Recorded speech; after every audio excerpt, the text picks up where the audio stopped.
Well, hello there everybody, and welcome back to another episode of An Ecologist Plays, the channel where I get to play games and ramble on about nature, which is always fun to do.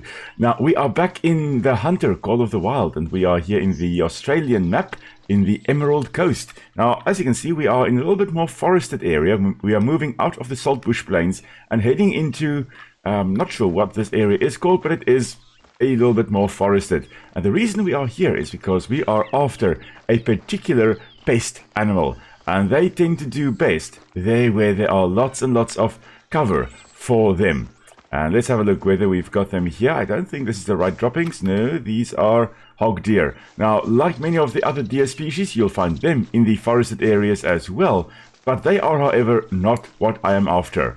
I am after one of the most destructive invasive species in Australia. Now, we've been talking about deer and we've been talking about feral goats, but they've got nothing on the next animal that we are hunting. And I'm hoping that here, as we are going closer to the water, we may be encountering a group of them feeding up ahead. Because this is a relatively perfect place for them. Here, Jumbuck Ridge. Jumbuck, I believe, refers to a sheep. There goes an axis deer, not what we were after. Okay, so we're going to have to approach a little bit more slowly here. Axis deer, also called the Chital deer. That one is more from Asia's side. Again, not from Australia. It is an invasive species on the continent. But the species we are hunting here, they would be feeding in the open areas over here, and then they prefer running off into denser environments. And in fact, their ancestors also occurred very often in these types of habitat. Open areas with forests close by, or in dense forests as well. Oh, I heard them, and that is what we are after. We are after the feral pigs. Ah, there they are. We're going to try and take that one out right over there.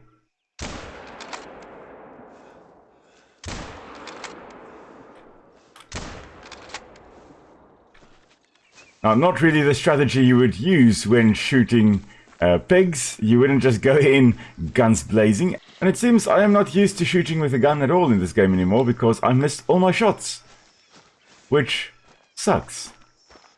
So unfortunately we'll have to go and look for them elsewhere. But they are extremely common in northeastern Australia, particularly in Queensland, in that little tip of the ear of the vomiting cat. If you look at the map of Australia as a Scottish Terrier to the left and a vomiting cat to the right hand side, unfortunately we didn't manage to shoot any of the ones that were in that herd, so we are going to have to go and look for another little herd up ahead. Now they should be quite common here, and I'll talk a little bit more about them if I manage to find one.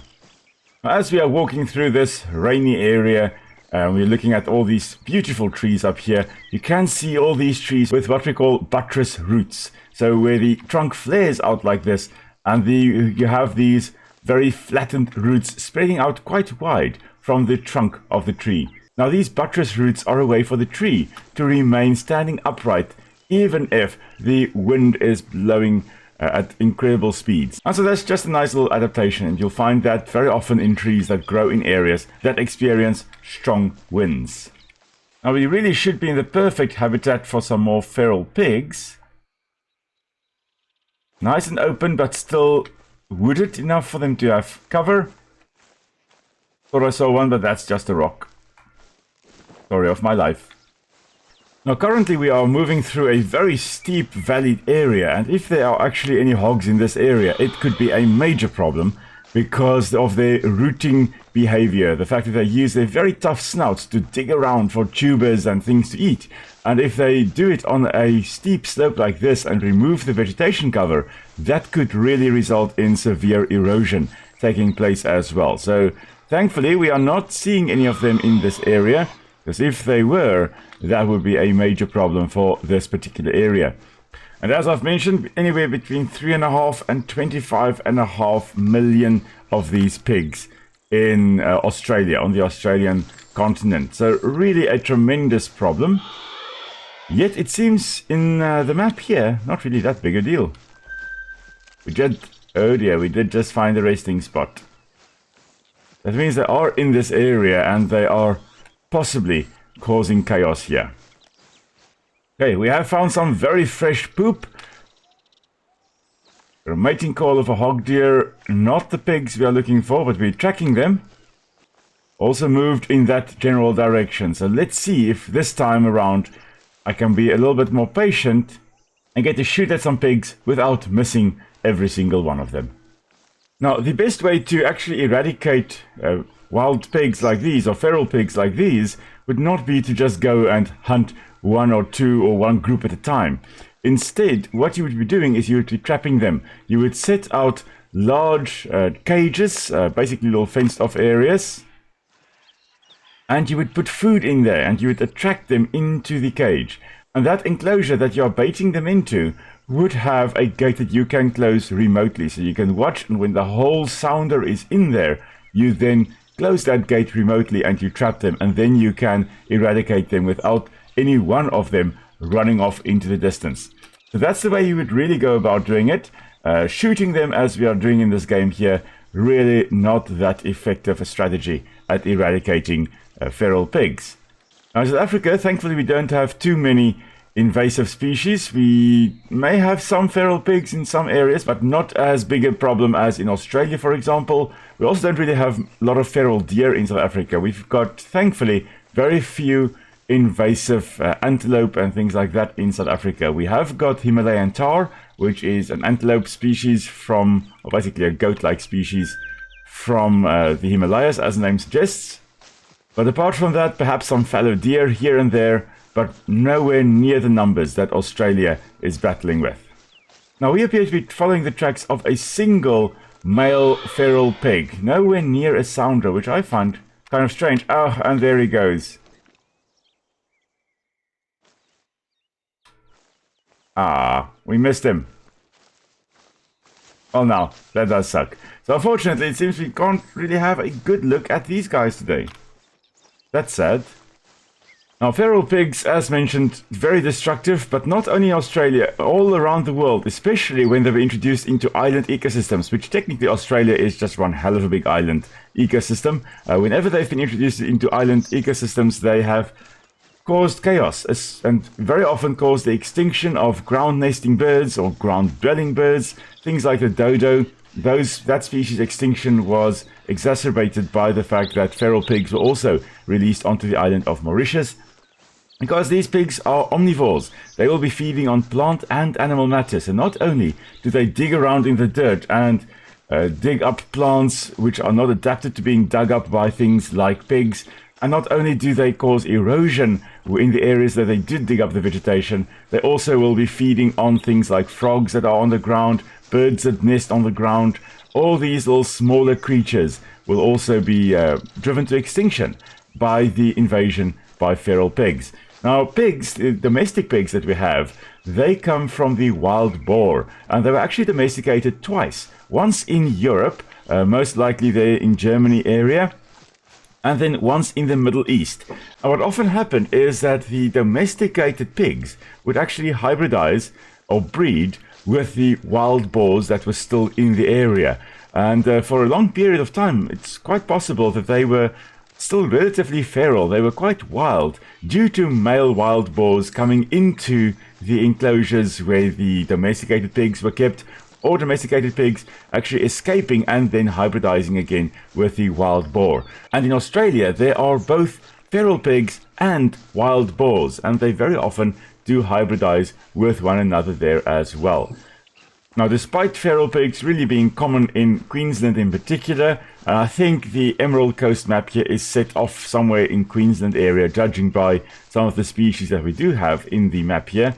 Despite it being common in that area, we can't see a lot of pigs in this map at the moment, unfortunately. I was really hoping to be talking a little bit more about them, or at least show you more than just a few glimpses of feral pigs. Of course, as is typical for all types of pigs, the feral pigs here would of course love wallowing in mud as well. And again, unfortunately, it really disturbs the ecosystems which are not necessarily adapted to things like whole herds of pigs and whole herds of deer, for example. Wallowing in the mud really can be quite a disturbance in an ecosystem that is not really adapted to things like disturbance. Now, don't get me wrong, disturbance can actually be quite good. in ecology, we talk about the Intermediate Disturbance Hypothesis, which basically is this theory that, and even though it is a theory, it's quite a well-tested theory, and in many ecosystems it is actually quite true. In ecosystems where you have very low or no disturbance whatsoever, you will very often have a low diversity of species. And that is because in these low disturbance areas, some species actually thrive and they will take over and dominate the other species in an area.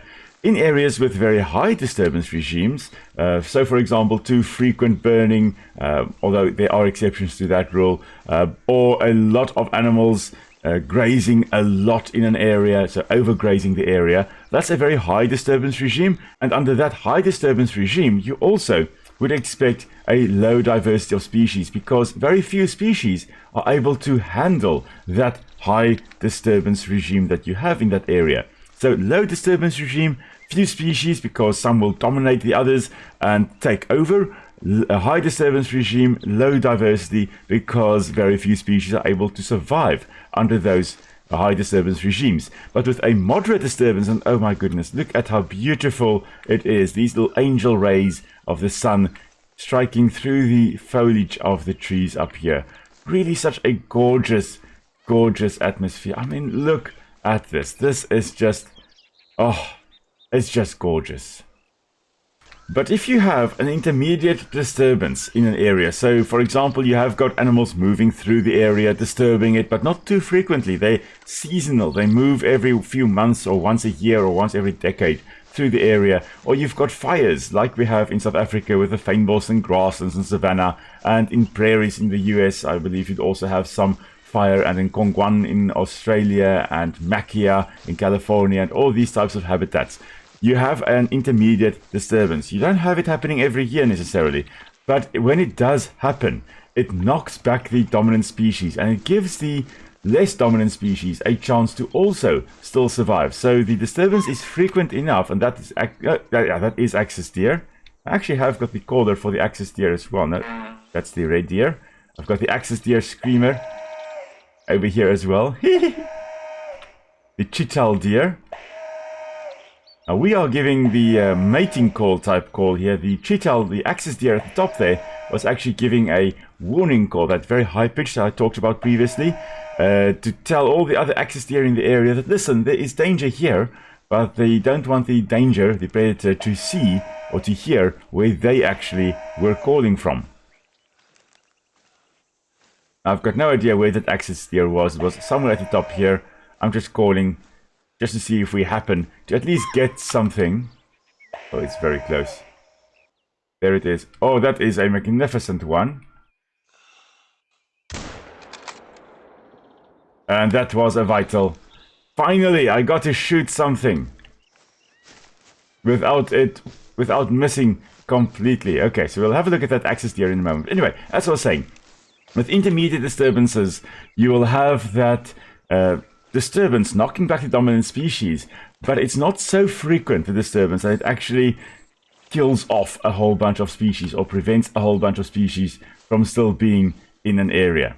So that's the intermediate disturbance hypothesis, and it's one of my favorite ecological hypotheses. And oh my word, this was a beautiful male. Oh, what a beautiful axis deer buck. Again, if we look at it, oh, nice. It is a nice gold trophy. Oh, this one will be mounted. This one will be taxidermy, definitely. But if we look at it here, again, the little spots all along here, supposed to be simulating little sunlight rays, those little angel rays we were looking at earlier, hitting a log or something. So it's supposed to be mimicking that, those little rays of light striking through the canopy of the trees. And that's why this species here is really very well adapted for woodland. Not too dense forest, but woodland nonetheless. And again, also we've got the white belly and the dark at the top here. This is counter shading. Again, kind of breaking up the outline. And this male, this seems to be quite hard. The antlers appear to be quite hard. It has shed the velvet. It is no longer growing. This is as big as this one's antlers would have grown. It wouldn't have been growing anymore. While the antlers are still growing, the antlers will be covered by this velvety skin. And then once it has reached its full proportions for this rutting season, it would lose the velvet and it would be hard over here. At that point as well, up until that point, the bone inside was actually still alive.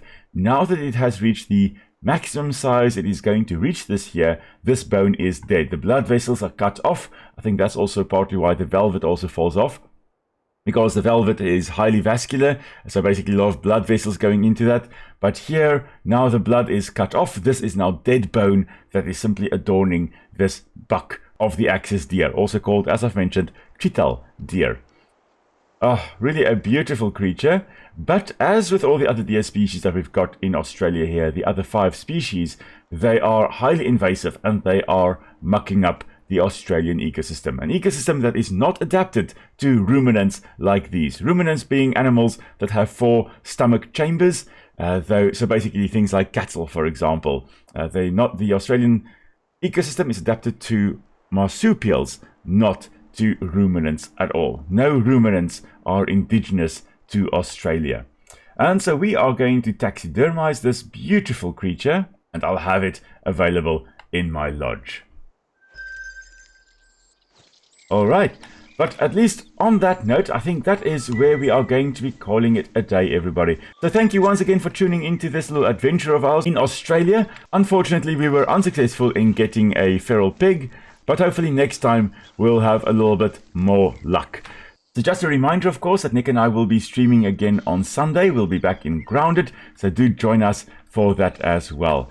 And feel free to pop any questions you have about the Australian ecosystem or anything at all about conservation down in the comments below. And until next time, everybody, do stay safe. You guys are amazing, and I'll see you soon. Cheers!